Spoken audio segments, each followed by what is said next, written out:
Stability of a crystal is reflected in the magnitude of its melting points. Comment.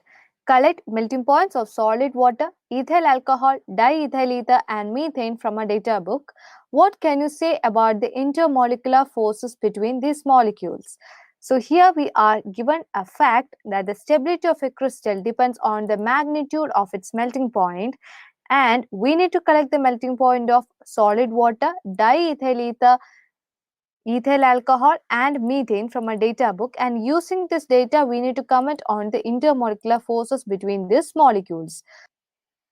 So when we talk about stability of a crystal, especially in case of the magnitude of its melting points, we need to remember that it depends on the ability or the energy that is required to break the bond to melt the crystal.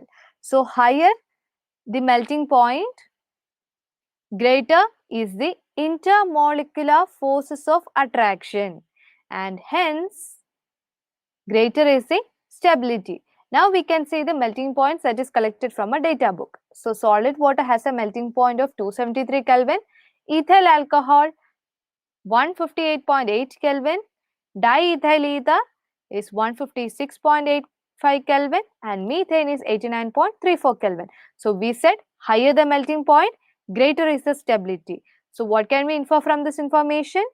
Among those, the intermolecular forces in solid water is the strongest as it has the highest melting point, and in case of methane is the weakest as it has the lowest melting point, that is 89.34 Kelvin.